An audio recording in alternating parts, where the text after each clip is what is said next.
गुना वालों की वहाँ नसिया जी में देखने को मिली। क्या अद्वितीय भक्ति थी, कितनी अद्वितीय भक्ति थी कि आचार्य महाराज की पूजन में झूम रहे थे लोग कि धन्य है, मानो आचार्य महाराज की साक्षात विराजमान हो, ऐसी भक्ति आप कर रहे थे। लेकिन कल तो ये चतुर्मास का टेलर था, फिल्म तो आज से चालू होगी। आज मैं उन सबको चित्र के समक्ष दीप प्रज्वलन करने और शास्त्र दान करने बुला रहा हूँ, क्योंकि कल शास्त्र दान नहीं हो पाए थे, टाइम ही नहीं मिला, इतना कंजेस्टेड कार्यक्रम था। मैं जो प्रथम मंगल कलश स्थापित करता है धरनावदा परिवार, श्रीमती निशा जी और सुमन जी कृपया यहाँ आएंगी। और साथ में कल जिन जिन ने भी 1,08,000 रुपये के कलश स्थापित किए हैं वो यहाँ पर हों तो कृपया आकर के चित्र के समक्ष दीप प्रज्वलन और शास्त्र दान करने का सौभाग्य प्राप्त तो है, अब तो करेंगे। शीघ्रता से पहुँचे। 1,08,000 रुपये वाले महानुभाव यदि यहाँ पर हों तो कृपया शीघ्रता से आकर के चित्र के समक्ष दीप प्रज्वलन करने का सौभाग्य प्राप्त करेंगे। साथ ही अनुज जैन सृष्टि साड़ी परिवार धर्मपत्नी श्री मोना जैन के जन्म दिवस के उपलक्ष्य में वे भी शास्त्र दान करने का सौभाग्य प्राप्त कर रहे हैं। पहुँचें शीघ्रता से और पहुँच कर के पुण्य लाभ अर्जित करें। आइएगा सृष्टि साड़ी परिवार 1,08,000 रुपये की राशि में जिन्होंने कल मंगल कलश स्थापित किए थे, उनके नाम भी नहीं बोल पाए हैं कई लोगों के, और कलश तो पूरे वर्ष में स्थापित होते ही रहेंगे। ऐसी पवित्र भावना के साथ तुम्हीं से ज्ञान का दीपक जला है, तुम्हीं से घन घोर अंधेरा मिटा है। तुम जो नहीं गुरुजी कुछ भी नहीं है, हमें रास्तों की जरूरत नहीं है। नहीं हो पा रहा है, हमें तेरे होने लगेगा इसमें। हमें तेरे चरणों के निशान मिल गए हैं, हमें रास्तों की जिनवाड़ी जग मैया जन्म दुख मेट दो। जिनवाड़ी जग मैया जन्म दुख मेट दो, जन्म दुख मेट दो, मरण दुख मेट दो, जन्म दुख मेट दो, मरण दुख मेट दो, जिनवाड़ी जग मैया। धन्य है गुरुदेव की महिमा कि आज हम चतुर्मास के प्रथम दिवस कार्तिक के अनुप्रेक्षा नामक महान ग्रंथ का यहाँ पर स्वाध्याय जो प्रारंभ हुआ था, आज पुनः उसकी संभवतः नवी गाथा के माध्यम से उपकृत होंगे। पूज्य महाराज श्री के चरणों में नमोस्तु नमोस्तु नमोस्तु। बोले पार्श्वनाथ भगवान की जय, चूहीसो भगवान की जय, बोले आचार्य कार्तिकेय महाराज की जय, बोले आचार्य गुरु विद्यासागर महाराज की, बोले आचार्य समय सागर जी महाराज की जय। पूज्य मुनि श्री योग सागर जी महाराज की, समस्त मुनि संघ की। हाँ सुनिए, आपने अभी कहा आज से चतुर्मास शुरू नहीं हुआ। कब से शुरू हुआ? 9 तारीख से हुआ। टाइम कितना हो गया? हाँ 10-11 दिन हो गए, यह समझ लो। हाँ 3.5 महीने का है, उसमें से 10 दिन निकल गए। यह अनित्य भावना ये चल रही है प्रति समय। हाँ समय चल रहा है, काल कभी रुकता नहीं। हाँ आज तक किसी ने रोकाया नहीं। भले ही अनंत भगवान ने जो है अनंत ज्ञान के धारी, अनंत बल के धारी होती हुई काल को रोक नहीं पाए। तो यह अनित्य भावना अर्थात नित्य कोई भी नहीं है संसार में। नित्य है भी और नहीं भी। नित्य कौन है?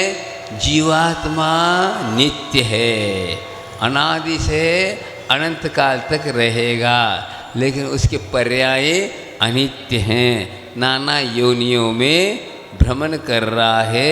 इस अपेक्षा से कभी देव होता, कभी नारकी होता, कभी त्रिज होता है। हाँ, मनुष्य अनेक प्रकार के योनियों में भटक रहा है और आज तक उसको सुख शांति नहीं मिल पाई। यहाँ के संसार की जो परिस्थिति को नहीं समझने के कारण यह संसारी आत्मा अपने आप को समझ नहीं पा रहा है। भेद विज्ञान के अभाव में यह आत्मा क्या हो रहा, भटक रहा है। यथार्थ ज्ञान नहीं है।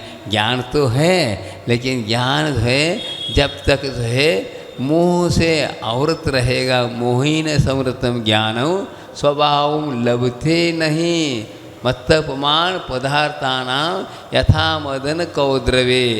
कैसे, जिस प्रकार कोई नशा वाली चीज़ खा लेता है कौन आए तो वह अच्छा ज्ञानी भी जो है वह क्या हो जाता है, पागल के समान हो जाता है, सही से ज्ञान कर नहीं पाता। इसी प्रकार मोह से आवृत है। कैसा है ये कह नहीं सकते, वह अनुभव करने की चीज़ है। तो यहाँ ये बताया जा रहा है अनित्य, कोई भी पदार्थ नित्य नहीं, परिणमनशील है। हाँ, वह चाहता नहीं कि यह मिट जाए, लेकिन मिटेगा। क्यों मिट रहा है? इसलिए मिट रहा है कि प्रत्येक पदार्थ स्वतंत्र हैं। पुद्गल भी एक तत्व है, वो स्वतंत्र है। हाँ, जीव भी तत्व स्वतंत्र हैं, लेकिन वो अपने आप में परिणमन कर रहा है। वह आत्मा भी परिणमन कर रहा है। आत्मा ने परिणमन किया तो वह राग जिस रूप में होकर के कर्म बंध गए, और कर्म बंध गए तो उदय को प्राप्त हो गए। उदय के प्राप्त हुए तो वह झड़ गए, पनने। इस प्रकार प्रक्रिया चल रही, कभी साता कभी असाता। तो यह प्रक्रिया चल रही है। इस रहस्य को समझता है ज्ञानी कहलाता है। क्या? ज्ञानी वह कहलाता है इससे प्रभावित न होते हुए हाँ स्वयं उससे दूर होने की चेष्टा करता है और प्राप्त करता है। मैं तो क्या हूँ? ज्ञानवान हूँ, मैं दर्शन वाला हूँ, सब कुछ है, लेकिन हम पर पदार्थ से प्रभावित है। पदार्थ कभी प्रभावित कर नहीं रहा है। समझिए, हीरा मानिक सोना चांदी आदि क्या प्रभावित कर रहे हैं? नहीं, हम प्रभावित है। हमारी अज्ञानता है, वो कभी नहीं। आपके हाथ में घड़ी है, आप भी जान रहे हैं, मैं भी जान रहा हूँ, लेकिन बंद का कारण नहीं है। जब वह घड़ी घूम जाए, कोई किसी ने उठा ले, बस राग दिश शुरू हो गए। घड़ी ये नहीं कहता कि मैं इनका हूँ, मुझे वहाँ छोड़ो, कभी नहीं कहेगा। कहता है फिर तुम क्यों कहते हो मेरा है? और इसके पीछे लड़ भिड़ जाते, राग द्वेष कर लेता और संसार बढ़ता है। और पदार्थ कुछ नहीं, पदार्थ जो को पड़ा है और हम उसकी सुरक्षा में लगे हुए हैं। यही अज्ञानता है, इसी को समझना है। धन दौलत आदि, जब तक धन नहीं था चिंता थी। हाँ, उस वक्त का अलग ढंग का दुख था। प्राप्त हो गया, प्राप्त होने के बाद और एक दूसरी चिंता होगी रक्षा के बारे में। वह चिंता छूटी नहीं, वह दुख का कारण, और कोई लेने जाए फलाने और खर्च हो गया तो पुनः दुख। अर्थात किसी प्रकार से इसको शांति मिलने वाली नहीं है, मिल नहीं सकते। लेकिन धारणा है, ये कौन करा रहा है? मोह की लीला है। मोह की लीला ऐसी है जो है घुमा रहा है, कभी हंसाता है, कभी रुलाता है। ये हो रहा है किसके उदय में? ऐसे उदय में। एक आदमी रो रहा था, एक आदमी रो रहा था। क्यों रो रहा था? कि उन्हें अपनी ज़िंदगी में बहुत मेहनत करके 6 खंड का मकान तैयार किया था, उसी के बदौलत किसकी ज़िंदगी चल रही थी। हाँ, खुशी था। लेकिन हुआ क्या, किस कारणवश वह मकान जल उठा, जल रहा है। जलने लगा तो आदमी रोने लगा, अब क्या होगा मेरा? हाँ, ये सब जो मेहनत समाप्त हो गई, अब जिंदगी कैसे चलेगी, आदि हो करके वो रो रहा था। इतने में उसका मित्र आकर कान में बोलता है, अरे आपके बेटे ने बेच दिया। हंसने लगा, क्यों? अब मेरा पना नहीं। बताओ, मकान तो जल रहा है, उसमें परिवर्तन नहीं आ रहा है, इसमें परिवर्तन आ गया। किसमें? आदमी के मन में आ गया, मेरा नहीं।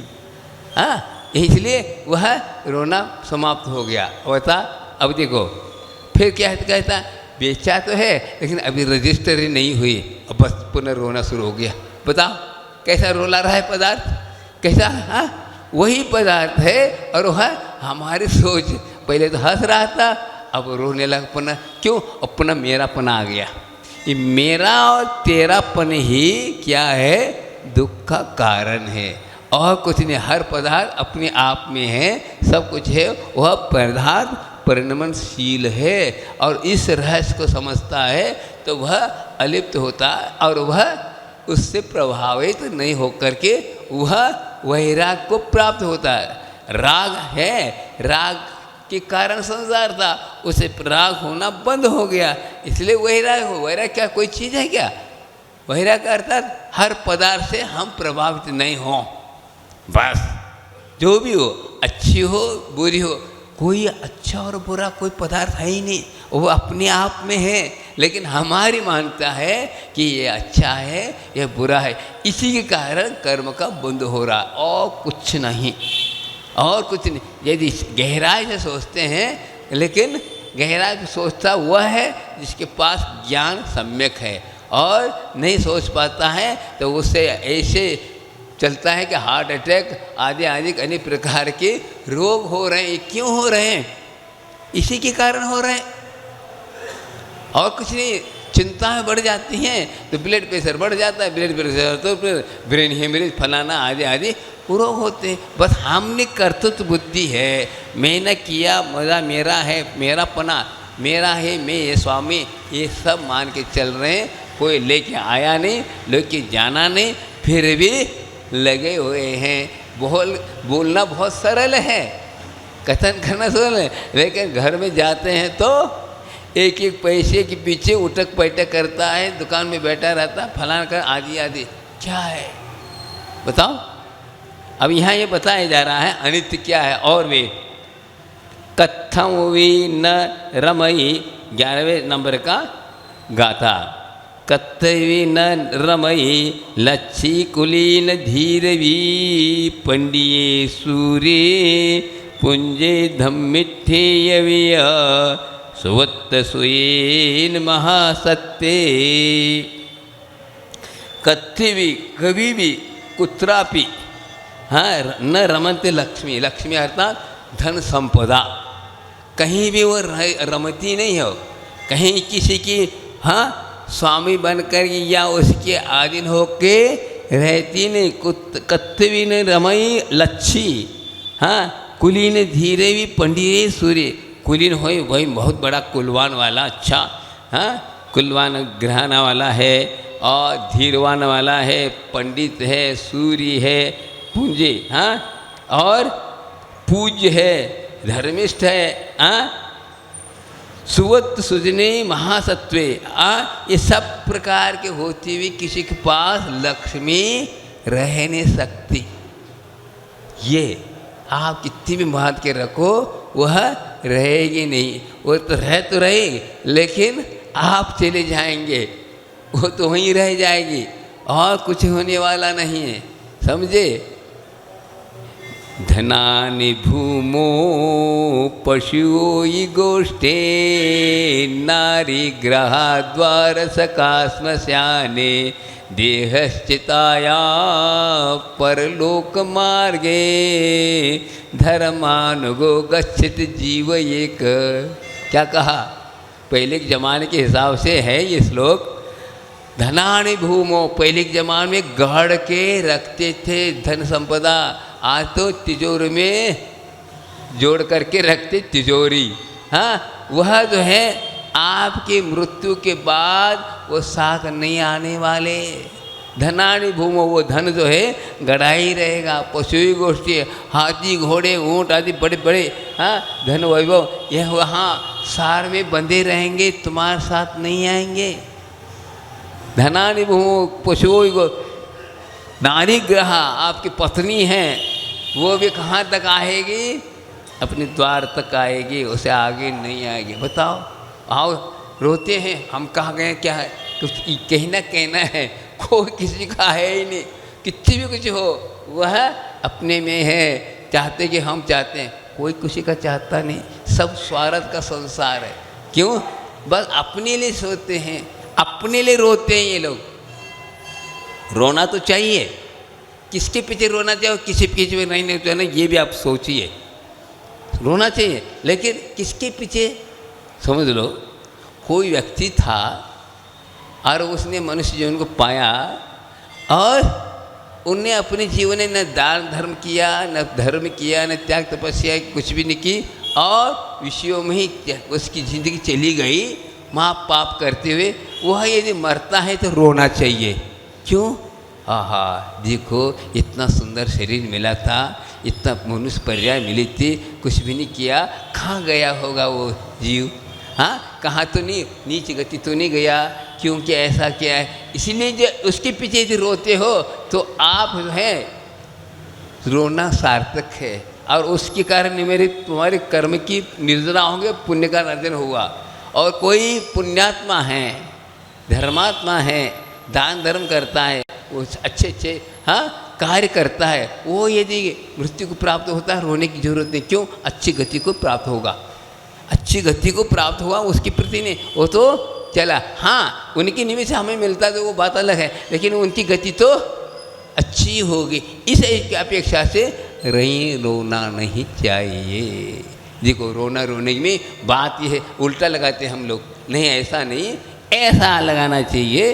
इस प्रकार क्या कोई रोने से आने वाला नहीं और बुलाने से कुछ आता नहीं, कोई रोकने से रोकता नहीं।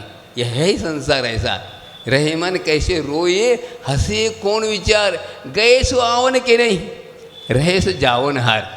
जो है वो भी जाने वाला और वह आया वो लौट के आना नहीं। यह संसार प्रतिदिन का है, प्रतिदिन देख रहे हैं। ऐसा नहीं कि कोई मरने, आज भी कोई कई मर रहे हैं, कई जी रहे हैं, सो रहा है, ये सब, लेकिन लगता है कि यहाँ क्या है। अभी तो इतना होते हुए ये संसार में अनंत काल बीत गया, फिर भी यहाँ के संसार की परिस्थिति का ज्ञान नहीं हो पाया और उससे दूर होने का कोई हमने सोचा ही नहीं। तो यह लक्ष्मी के पीछे पड़ा हुआ आदमी है, न रमनते न रति इच्छति गच्छति।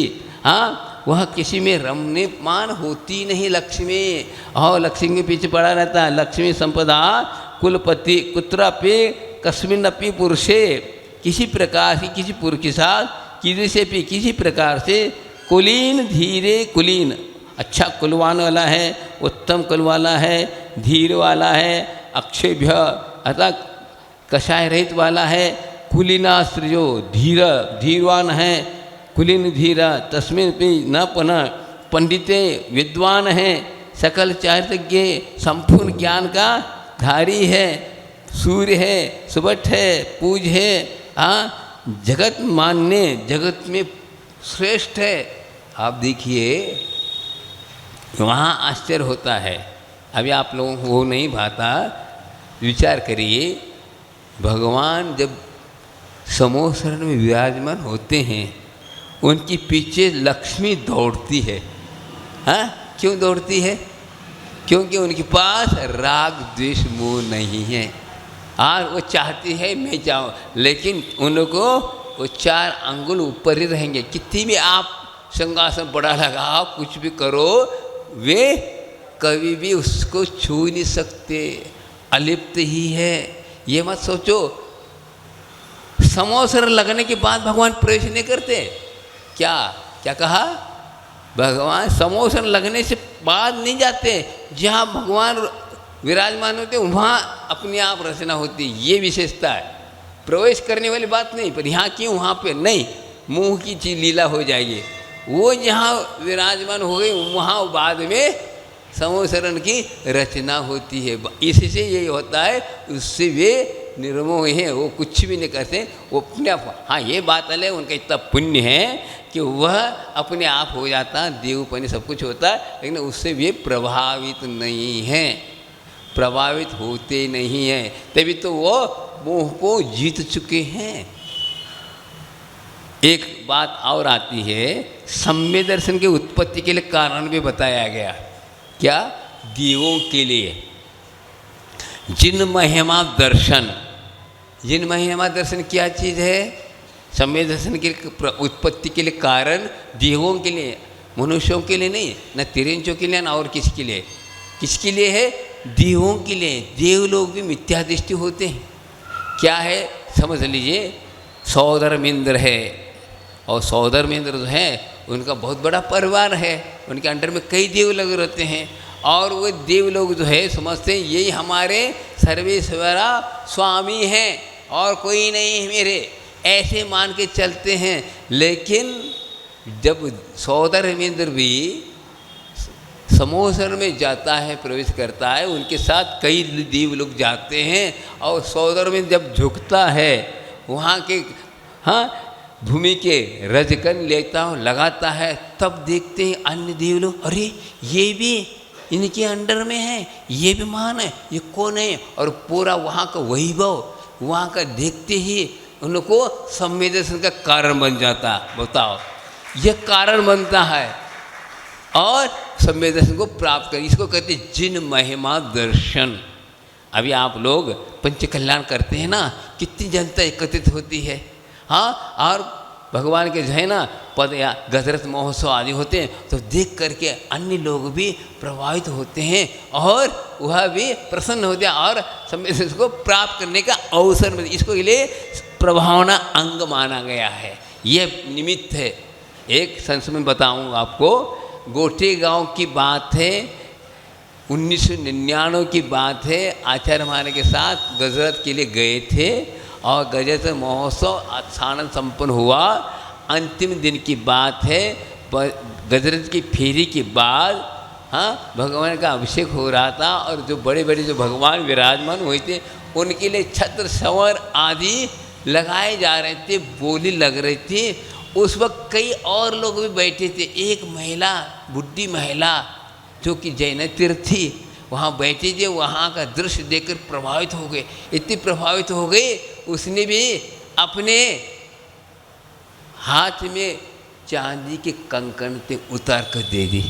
बताओ क्यों दे दी? ऐसा सौभाग्य इतने लोग कह रहे मैं क्या नहीं दे सकती, बताओ। हाँ, ये है प्रभाव।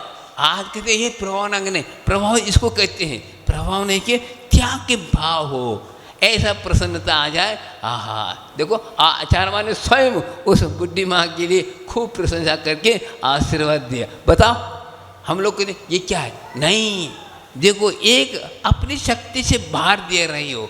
हाँ, कंकन बहुत गरीब थी, लेकिन उसने प्रभावित, अब उससे कंकन से प्रभावित नहीं हुई और उसने अपना क्या कहा, अपना कर्तव्य समझा और इस अवसर का उन्होंने लाभ दिया। उस वक्त कौन सा पुण्यार्जन किया होगा कोई कह नहीं सकता। इसी प्रकार पति से पावन होने का अवसर मिलते हैं। तो कहने का तात्पर्य है आप लोग जो है धन कमा रहे हो, एक कमा तो रहे हो, लेकिन आप इसके इतना मत करो, उसके पीछे मत पड़ो, उतना ही कमाओ, अपनी हैसियत से ज़्यादा नहीं। अपनी शक्ति है इतना ही, हाँ ज़्यादा आप कभी ये नहीं बन सकते, करोड़पति अरबपति नहीं बन सकते, तो क्या उसी की चिंता क्यों करना? हाँ, बस अपने लिए जितना अपनी शक्ति है उतना ही करिए। हाँ, आवश्यकता से ज़्यादा धनार्जन करना चोरी है, समझे? क्या कहा? अपनी शक्ति से बाहर यदि आप करेंगे तो क्या होगा? उसमें न धर्म होगा न कुछ होगा, पाप ही पाप होगा। इसके कारण क्या होगा? चोरी का दोष, अर्थात अब 24 घंटे कमाने में लगे तो क्या होगा? उसमें बुद्धि कहाँ लग रही है, उपयोग लग रहा है, लेकिन चिंता किसकी हो रही? ये देखिए ना, जड़ के पीछे, इसी को कहते हैं। एक जब घाटा लग जाता है ना, कभी कभार अच्छा होता है, उससे दूर हो जाता है आदमी। भैया ये इसके पीछे पड़कर हमने इतना क्या किया, बोल तो अपने को एक टारगेट बनाना चाहिए, इतना ही कमाना है हमें, हाँ, और कर देना। बाल बच्चों के पीछे पड़ करके हम अपने किया, ठीक है। मैं बताऊँ, आप लोग जानते हो पशु पक्षियों को भी क्या होते हैं, बाल बच्चे होते हैं। पक्षियाँ कब तक खिलाते हैं उनको, बच्चों को, जब तक उड़ते नहीं, उड़ने लग जाए तो वे छोड़ देते हैं। लेकिन हम लोग बाल बच्चों के बच्चे हो गए, हाँ, बबुले की भी बबलू हो गए, फिर भी हम छोड़ते नहीं, उसके पीछे पड़े रहते हैं और उसका पापार्जन होता रहता है। इसलिए पहले के लोग अपने जीवन को अच्छे ढंग से विभाजन कर देते। इतना करने के बाद हम छोड़ेंगे और क्या करेंगे, वैराग को धारण करें। लेकिन आज का ज़माना समाप्त हो गया, हाँ, हम इसी में लगे। तो कहने का तात्पर्य है, किसी के पास रहने वाली लक्ष्मी नहीं है, चंचल है। आप समझिए इस विषय को, रहस्य को, कि क्या होता संसार में कई प्रकार के जीव हैं। आप, मैं और बताना चाहता हूँ, आप लोगों को अवगत नहीं होगा, पहली बार ये ग्रंथ लग रहा है, ऐसा कहा जा रहा है। देखिए इस ग्रंथ के कर्ता कौन है, कार्तिकेय खोए। उनकी हिस्ट्री सुनोगे, बहुत है नहीं बहुत, हाँ, वैराग को उत्पन्न करता है। कैसा, एक राजा था, राजा ने राज दरबार में कहा कि जिस चीज़ को मैंने, जिसने पेड़ लगाया है, क्या वह उस पेड़ के फल नहीं खा सकता। मंत्रियों ने रोका, आप बोल रहे हैं, वे ठीक नहीं बोल रहे, ऐसा कर नहीं सकते आप। कहने का तात्पर्य क्या है, वो राजा अपने लड़की से शादी किया, बताओ कैसा संसार है। अपनी राजकुमारी से राजा होकर के शादी किया। कालांतर में ये कार्तिकेय उत्पन्न हो गए। हुआ क्या, इनको वैराग कैसा हुआ, फिर क्या हुआ, बच्चा तो था, खेल रहा था बच्चों के बीच में। एक लड़का कोई ऐसी कोई चीज़ लाया था, तो उसने पूछा, इस कार्तिकेय ने पूछा, ये कहाँ से लाए हो। अरे तुम्हें क्या मालूम, हमारे नाना जी लाए हैं। बताओ, अब क्या समझ रहे हैं ना, नाना जी हैं, तुम्हारे कहाँ नाना है, ऐसा बोल दिया उसने। तुम्हारे कहाँ नाना है बताओ। उसको पता था, उसको पता नहीं था। फिर जाकर वो माँ से कहने लगता है, मुझे भी वो चाहिए, फलाना ऐसा, फलाने नाना, उनके बच्चे के नाना ने दिया है। हमारा नाना कौन है बताओ। बताओ अब काका बताओ, क्या बताया जाए, क्या बताया जाए। फिर रोने लगी। रोने का कारण पूछा उसने, तो बड़ा हो गया था, पूछा उसने ऐसी ऐसी बात है, उसको वैराग हो गया। वैराग हो गया और यह ग्रंथ की रचना करी। बताओ, ये इसलिए उन्हें चिंतन किया, क्या है संसार।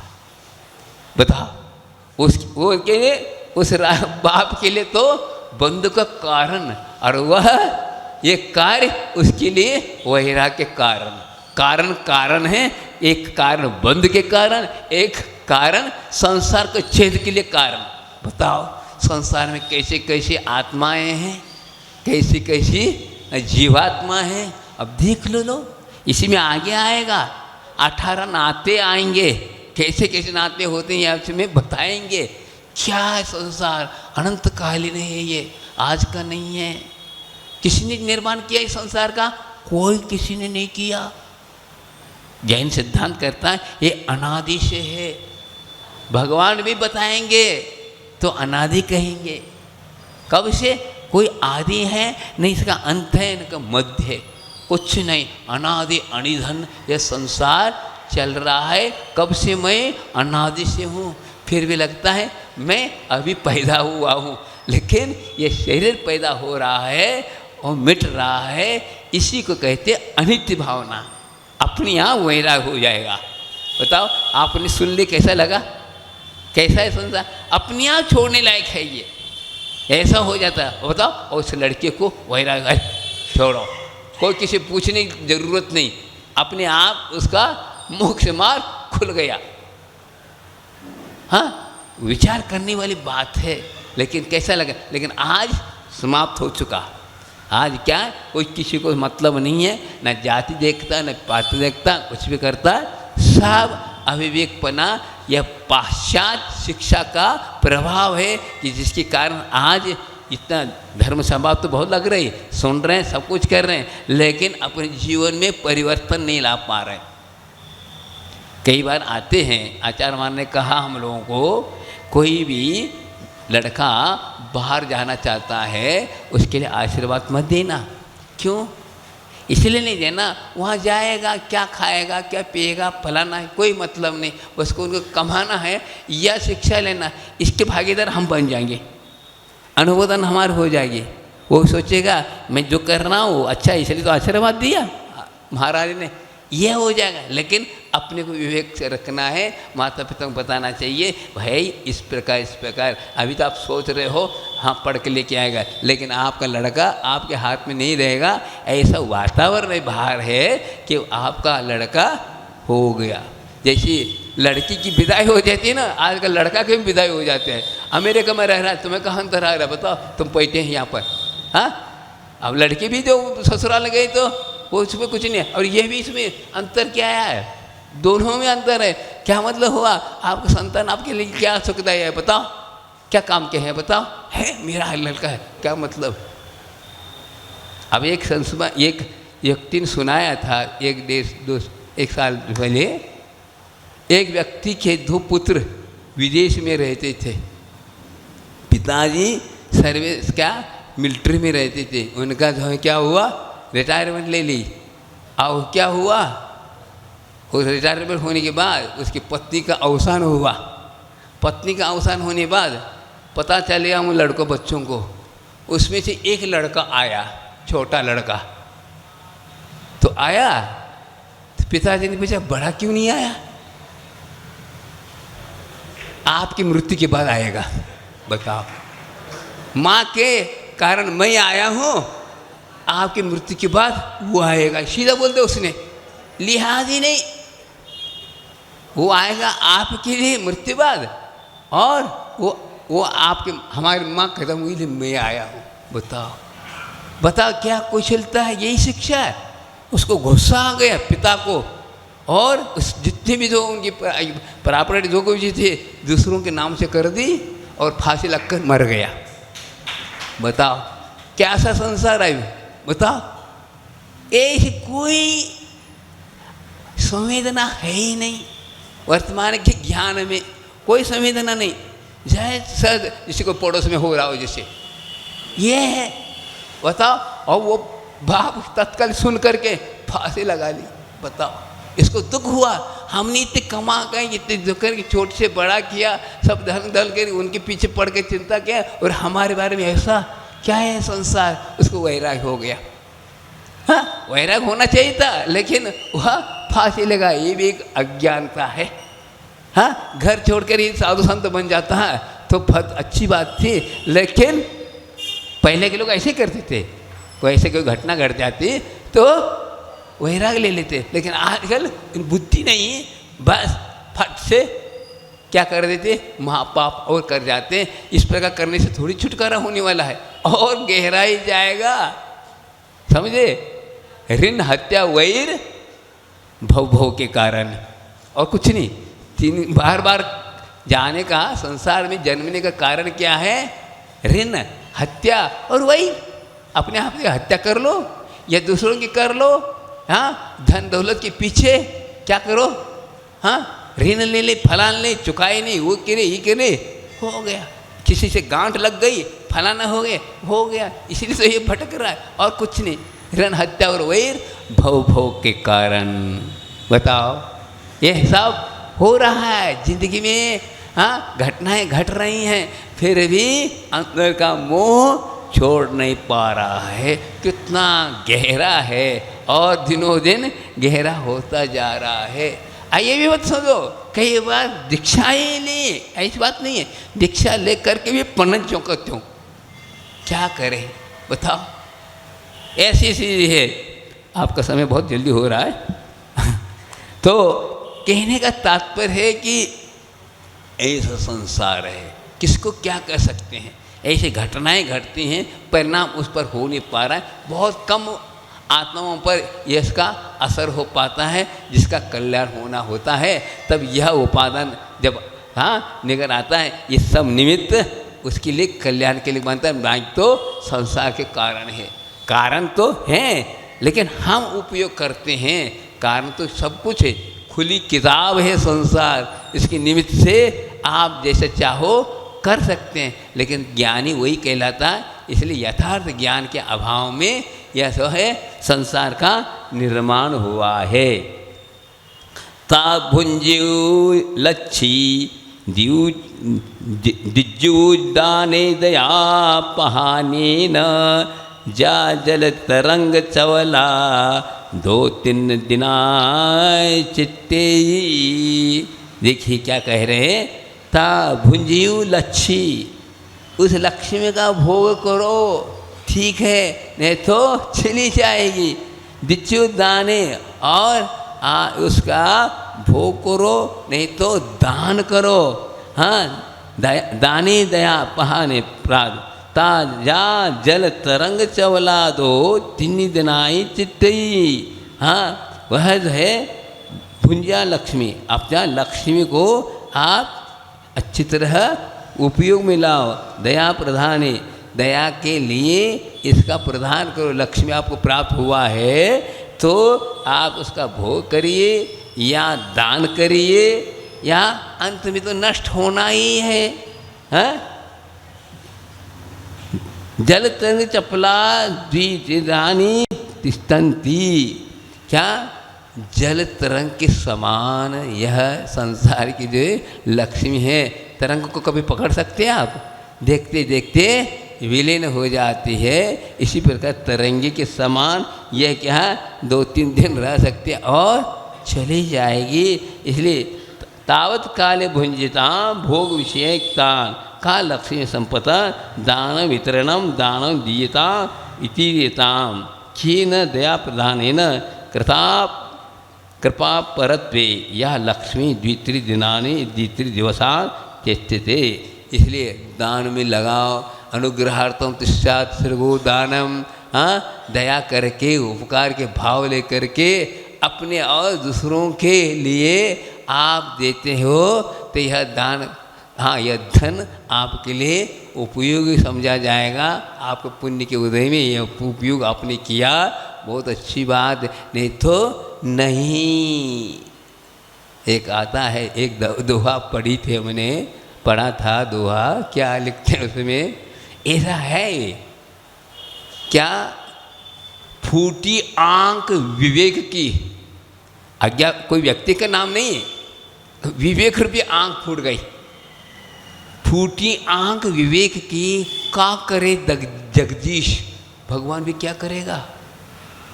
फूटी आंख विवेक की का करे जगदीश, कंचनिया को 300 मुनि राम को 30। क्या अर्थ हुआ? नहीं समझ में आया? नहीं आएगा, समझो क्या कहा कि विवेक रूपी आँख फूट गई है, उसके लिए कैसा समझाया जा सकता है? कुछ नहीं समझा सकते हैं। हाँ, वो उल्टा ही काम करता है। कंचनिया को 300 अर्थात वेश्या के लिए तो 300 रुपये दे रहा है, नृत्य कर रही उसके लिए। और मुनि राम, कोई पंडित जी आए, वह पुराण सुना रहे, उनके 30 रुपये दे रहा है। बताओ, इसको कहते हैं फूटी आँख विवेक की। कहाँ कहाँ हमें उचित काम करना ये बता रहा है। धन का सदुपयोग कहाँ करना चाहिए, कहाँ नहीं करना चाहिए, ये बताया जा रहा है। हम उल्टा करते हैं। शादी विवाह आदि मकान आदि बनाने में अच्छे हम कर्जा ले करके खर्च करते हैं, आदि करते हैं, और दान के लिए खड़े हो जाए तो आगे पीछे देखते हैं, यह तो दान काम का नहीं, ये सोचे। ये क्यों? फूटी आंख विवेक की। आपको ये काम नहीं आने वाला है। दान देने से क्या चला गया? नहीं, आपको कई गुना क्या होता है, उसका फल मिलता है। क्या इसी का लिखा है? क्या लिखा है? दान परिग्रह का प्रायश्चित है। क्या? दान परिग्रह का प्रायश्चित है, इसमें अभिमान का अवकाश नहीं। बताओ, हम दान दे रहे हैं तो हम मेहरबानी कर रहे हैं, अरे भाई पाप किया है उसका परिवारजन करने के लिए है ये नहीं कि ऐसा और वैसा नहीं, ये प्रायश्चित है। यह आपको प्रायश्चित दंडित करना है। यदि हम 2 नंबर को 1 नंबर करना चाहते हैं तो दान दो, समझे? क्या दान जो है अपनी जो 2 नंबर क्या 4 नंबर तक चल रहा है आजकल, तो उसको यदि 1 नंबर का बनाना चाहते हो तो क्या करो, दान दो और अच्छी पात्र को दियो। हाँ, उत्तम पाद, मध्यम पाद और जगन पाद, इनको दी करके पात्र को दियोगो तो क्या होगा, वह आपके कर्म के निर्जरा के लिए कारण बनेगा और आगे आपको और भोग सामग्री प्राप्त रहेगा। यदि हम यदवा तदवा खर्च करते हैं, कुछ भी विवेक नहीं रखते, अपात्र को यदि पात्र मान कर दान देते हैं तो उसका फल और बुरा मिलता है। क्या? भोग में न जाकर कुभूमि जाएगा, कुभूमि में जाकर के वह पशु जैसा जीवन रहता है उसका। क्या करे? तो ये इसलिए कहते विवेक से काम करो, कुछ भी हो उचित स्थान पर यदि डालते हो। जैसे किसान अच्छी भूमि में यदि बोता है तो फलीभूत होता है, अच्छा हो जाता है। इसी प्रकार हमें भी जो है उचित किसको देना चाहिए किसको नहीं देना चाहिए ये सोच करके हम विवेक के साथ यदि हम अपना धन का सदुपयोग करते हैं तो वह आपका धन सही आपका काम करेगा और वह कई गुना आपको और धन प्राप्त होगा। यदि हम दरिद्र क्यों बने हैं? क्योंकि पूर्व जन्म में हमने धन का दुरुपयोग किया, इसलिए आज धन आपके पास नहीं है। ज्ञान था, ज्ञान का दुरुपयोग किया, इसलिए आज अज्ञानी बन बैठे हैं। हाँ, पूर्व में अच्छा शरीर सब कुछ था कितना, लेकिन असंयम में हमने जीवन गंवाया। आज संयम प्राप्त करने के लिए आतुर हो रहे हैं, लेकिन संयम धन कर नहीं पा रहा है। ये सब अपनी ही करतूत हैं, या आज कोई कुछ हो रहा है, ये सब विपरीत हो रहा है। इसलिए यह शास्त्र ये बता रहा है अपन को ये करना है। बस बहुत हुआ, संसार में रहते रहते बहुत हुआ, लेकिन ऐसा इसका प्रभाव है, थोड़ा सा साता का उदय आता है सब भूल जाता है और उसी में रम जाता है। लेकिन वह पुनः असाता आता है तो पुनः बिलखने लगता है, सब भूल जाता है, कुछ नहीं होता। कैसे कैसे, इसलिए कहता हूँ थोड़ा आप लोग समय सर तो पढ़ते ठीक, साथ साथ वर्तमान युग भी पढ़ो, और वर्तमान युग पढ़ने से वैराग्य उत्पन्न होता है। फिर वैराग्य के बाद यदि द्रव्यानुग पढ़ोगे तो काम में आएगा, नहीं तो वैसे द्रव्यानुग काम नहीं आएगा। समझ में आए? क्या समझ में आए? अरे भाई, हलवा करने के साथ साथ कुछ पाचन की चीज़ भी खाना चाहिए, तब वो हलवा पचता है, नहीं तो पचेगा नहीं। इसी प्रकार वैराग्य के अभाव में यदि आप समय से पढ़ो, आज ऐसे करो, काम नहीं आने वाला। समझे? ये इसलिए बड़े बड़े आचार्यों ने कहा कि अंत में 2 ही आएंगे। प्रथमान योग जो वैराग्य को बढ़ाने वाला होता, उसको यदि हम करते हैं तो हमारा जो है ना, ठीक बीच का वर्ग में आपने किया ठीक है, लेकिन आपका जो ये संवेगनी और निर्वेगनी कथाओं को पढ़ोगे तो ही वह आपके लिए क्या काम कार्य है, बाकी को नहीं आने वाला है। ठीक है, आक्षेपणी विक्षेपणी, हाँ खंडन मंडन करते रहो, उस जब समाधि होती है उसको काम नहीं आने वाली है। खंडन मंडन करने ठीक रहो, हाँ क्या होगा। लेकिन यहाँ पर अपने को हर व्यक्ति कर नहीं सकता, लेकिन अंत में तो इसी की शरण लेना है। संवेगनी निर्वेगनी के साथ यदि हम अपने जीवन को अपने लगाते हैं तो हमारा वैराग्य बन सकता है, नहीं तो ऐसा ही है जीवन निकल जाएगा। बाद में पश्चात के बाद वह लौट के आने वाला नहीं है। तो कह रहे हैं तावत भुंजता भोग विषयी कृतिया का लक्ष्मी संपत्ता दानम वितरणम त्यागम दीयता वीरेताम केन दया प्रधानेन कृपा परत्वेन, कृपा दृष्टि रख करके अनुग्रहार्थम स्वच्छातिसर्गो दानम, ये बताया जाता है तत्व सूत्र में। अनुग्रह अर्थात दया की दृष्टि रखकर अपने ऊपर और दूसरों पर, ये है मुख्य। अपने ऊपर भी है और दूसरों पर भी है, उसके निमित्त से आपके ऊपर दया हो जाएगी। महाराज क्यों आपने आहार दान दिया, तो इससे क्या हुआ? हाँ, उनको देने से क्या हुआ? उनकी संयम की वृद्धि हुई, संयम के पालन में कारण बना, संयम निर्जरा और सम करने के लिए कारण बना। उसके कारण तुम्हारे लिए है, आपको भी जो है कर्म की निर्जरा का कारण बना, पात्र बना, ये निमित्त बना, आप एक कर्म निर्जरा का कारण बना। यदि आप नहीं इस प्रकार भाव रखते हैं तो कर्म निर्जरा नहीं होगी। आप जो रोटी खा रहे हैं उसके कारण कर्म निर्जरा नहीं हो रही, उनको देने से।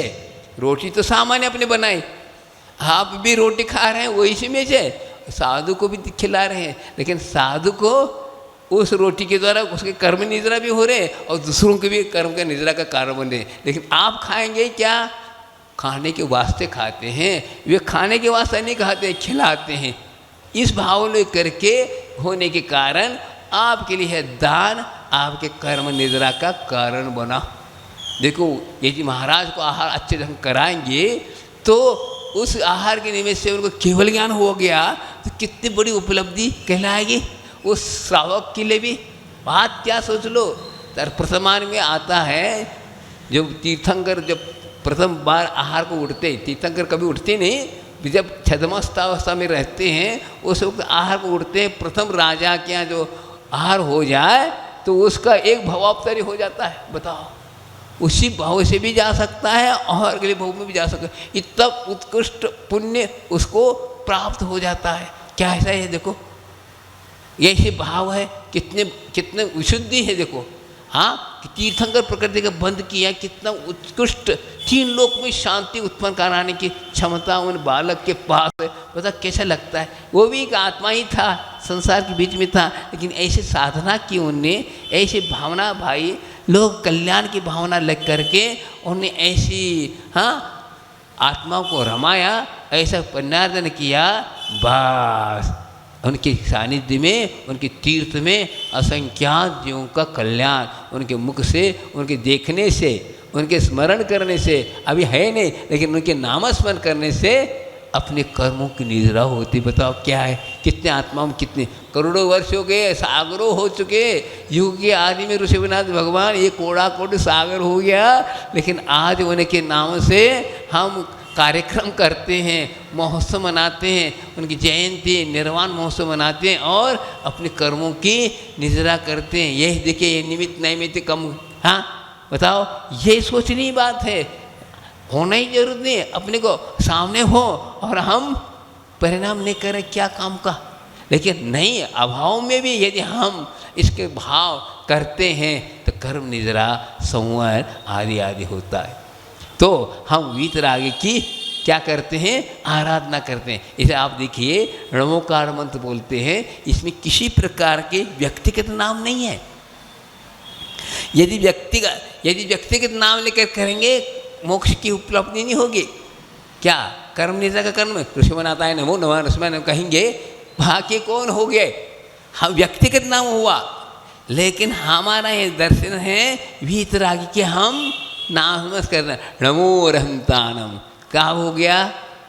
भूत के हो, वर्तमान के हो, भविष्य के हो, हाँ विदेश क्षेत्र के हो, कोई भी हो, उनके लिए हम नमन किया तो क्या हुआ?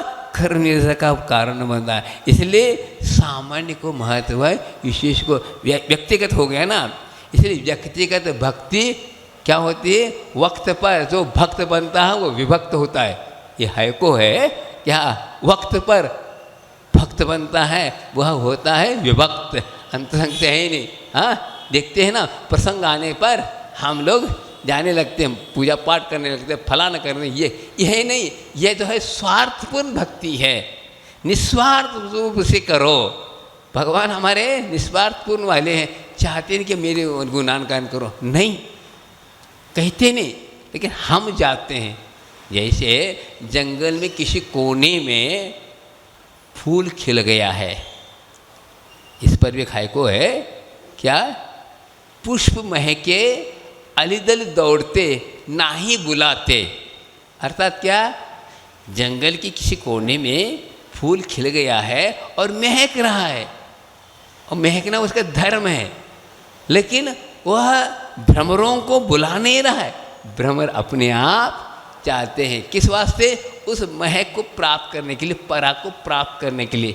इसी प्रकार वीतरागी प्रभु हमारे ऐसे महक रहे हैं, अपने आप भक्त उसे प्रभावित होकर के चरणों में चले जाते हैं। समझे? ये से हमारे भगवान हैं। वो बुलाने वाले भगवान वो भगवान नहीं कहलाते, वो भगवान हैं। समझे? तो हम कभी भी ऐसी भावना भाए, बस देखते ही उनके दर्शन करते ही मन प्रसन्न हो जाता है। जैसे सूर्य का उदय होते ही, उदय से पूर्व ही हाँ कमल खिलने लगते हैं, इसी प्रकार भव्यात्मा कवि हाँ जीवों के भगवान वीतरागी के नामस्मरण करते ही क्या हो जाता है? मन प्रसन्न होता है और हृदय में कमल खिल जाता है। यह है वीतरागी का प्रभाव। तो हम रागी हैं, लेकिन राग अपने आप शांत होने लगता है और उनके है ये, इसी को कहते हैं शुभोपयोग है, शुद्धोपयोग नहीं है। ये शुभोपयोग ही शुद्धोपयोग के लिए कारण बनता है। लेकिन आज क्या कहते हैं? शुभोपयोग और शुद्धोपयोग एक सा, गलत। ऐसा नहीं, शुभ योग और शुभोपयोग में अंतर है। शुभ योग अलग है, शुभोपयोग अलग है। लेकिन शुभोपयोग कब होता है? दर्शन होने के 6 चौम से होने पर उत्पन्न होता है। शुभ योग जो है मिथ्या दृष्टि भी अभो भी कर लेगा। कषाय के मंदता में जो क्रियाएं होती है वो शुभ योग कहलाता है। जैसे समझ लो वैमानिक देव है, कहाँ? नवग्रीविक में अभव्य है, शुक्ल लेशा है। हाँ, अंता कोड़ा कोड़ी कर्म का बंद कर रहा है, लेकिन अभव है, वो शुभ योगी है, उसकी प्रवृत्ति शुभ हो गई, लेकिन शुभोपयोगी नहीं। क्यों? वह भी मिथ्यात्व का उदय चल रहा है। हाँ, मिथ्यात्व का मंदोद है, कषाय के मंदोद है, अनंतांत होती हुई मंदोद है। इस अपेक्षा लिए वो क्या हो रहा है? शुक्ल लेशा होने के कारण अंता कोड़ा कोड़ी कर्म का ही बंद होता है। अंता कोड़ा कोड़ी किसे कहते मालूम है? कैसे समझो इसको? समझ लो, ऐसा है, एक गाड़ी है 120 प्रति घंटा वेग से चलने की क्षमता रखता है, और वह गाड़ी कब अब कैसे चल रही है? 1 घंटे में 2 किलोमीटर। क्या? 1 घंटे में 2 किलोमीटर चल रहे। कितने धीमे चल रहे?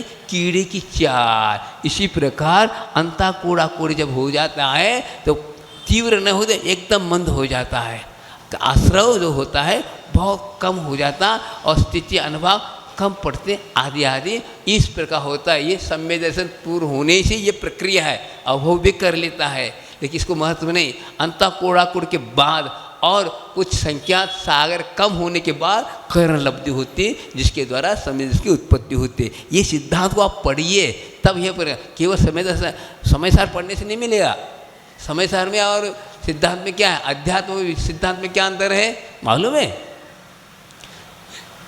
आचार्य ने बहुत सुंदर उदाहरण दिया था। अध्यात्म क्या है? टॉनिक है, और सिद्धांत क्या है? मेडिसिन है।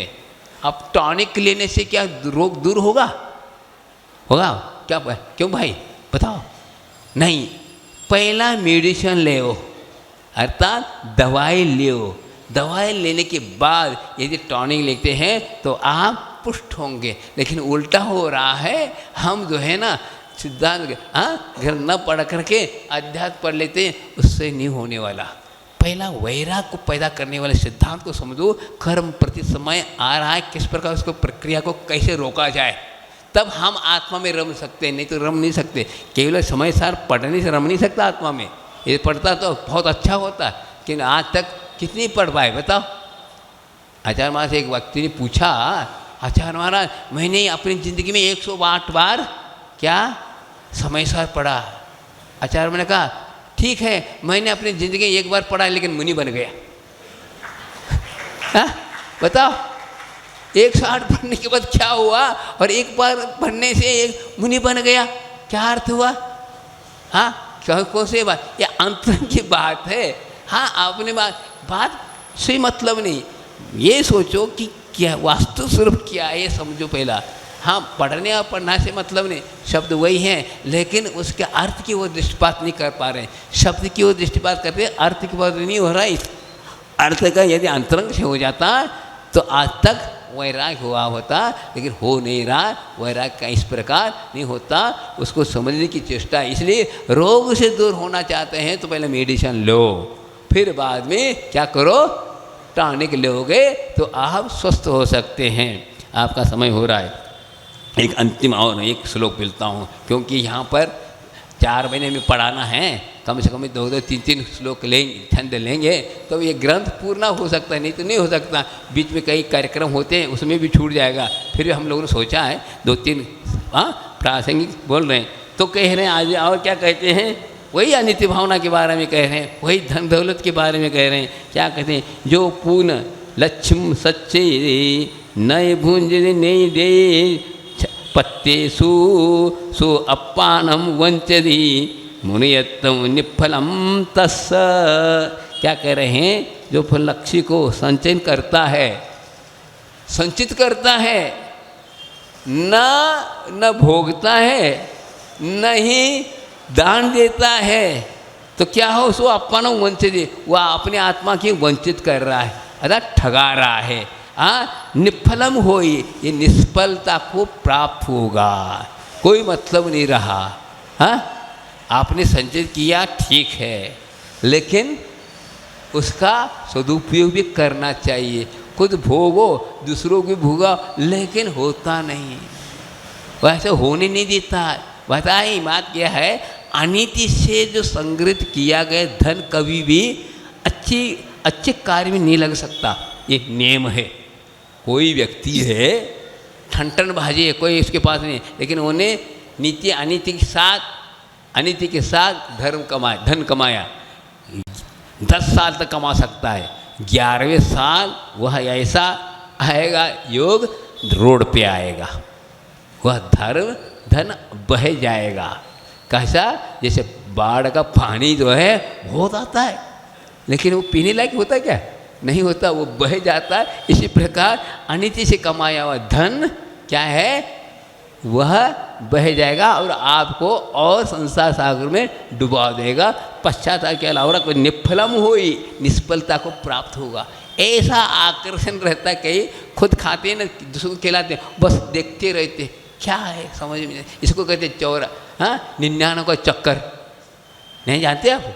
99 का चक्कर जानते हैं? जानना चाहिए तुम लोग, 99 चक्कर में तो हैं सभी लोग।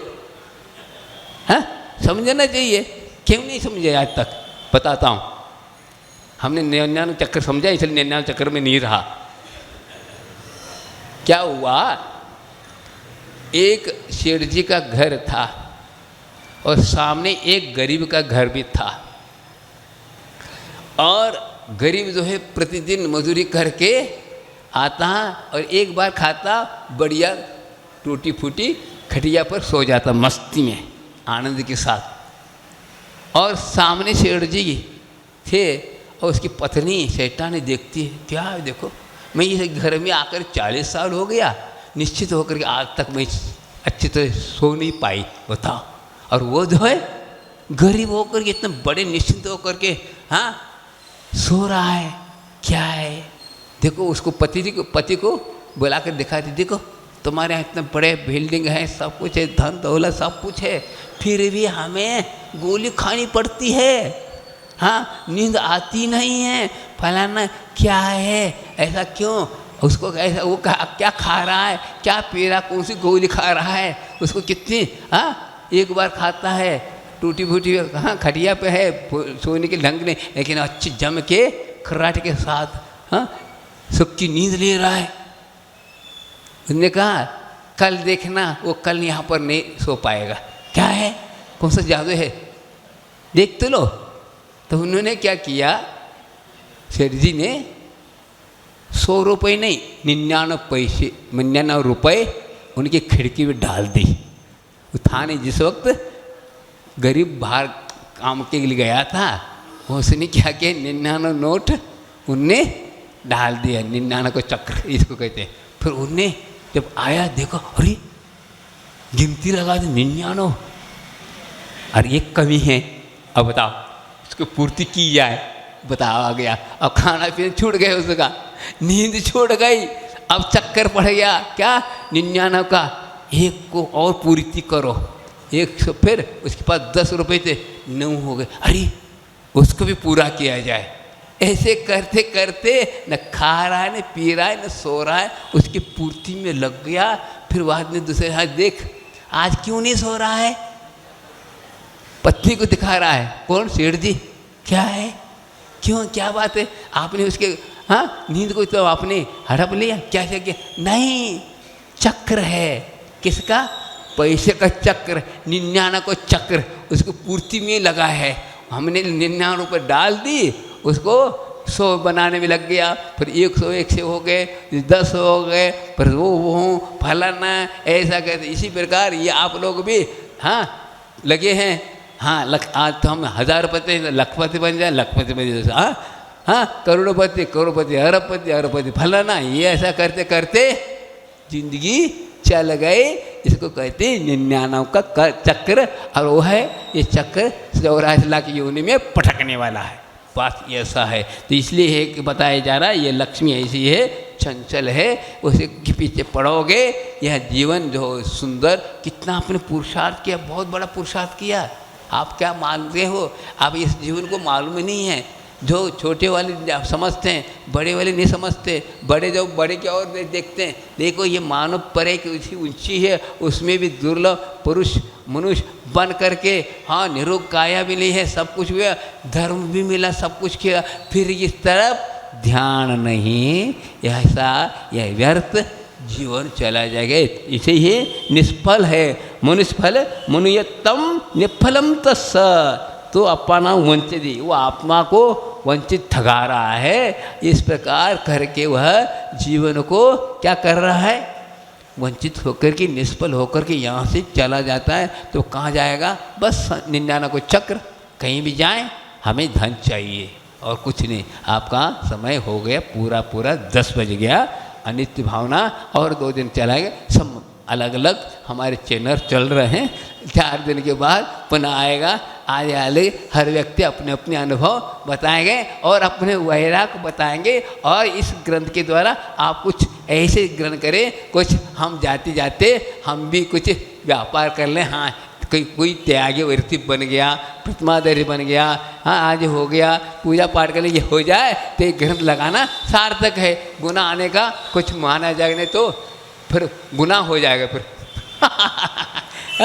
नहीं हो गया, बताओ ये सब ही हो, दुगना होना चाहिए तो क्या गुनाह होना चाहिए, बताओ गुनाह नहीं होना चाहिए ना, बताओ आपका दुगुनित हो गया पुण्य, इसलिए मैं आ गया, आपके पुण्य से मैं आया। अब यदि और दुगना होता है तो बहुत अच्छी बात, नहीं तो क्या होगा। लेकिन मैं घाटे में नहीं रहूँगा, आप घाटे में रहेंगे, क्योंकि मेरा तो मैं ड्यूटी में हूँ, मैं अपना कार्य कर रहा हूँ। आचार्य महाराज क्या कहते हैं, मैं तो महावीर भगवान का एजेंट हूँ, उनका माल बेच रहा हूँ, वो ग्रहण करे तो ठीक, नहीं करे तो ठीक, मैंने तो पेमेंट मिल रहा है। इसी प्रकार हम लोग भी 4 माह आपके बीच में स्वाध्याय कर रहे हैं और आपको सुना रहे हैं। सुनने के बाद आपको लाभ मिलता तो ठीक, नहीं कोई हमारे कोई घाटे लगने वाला नहीं है। बोलिए आचार्य गुरु विद्यासागर महाराज की। बोधि समाधि परिणाम शुद्धि स्वात्मोपलब्धिषु शोक सिद्धि चिंतामणि चिंतित वसुदाने त्वावंदमानस ममासुदेवी।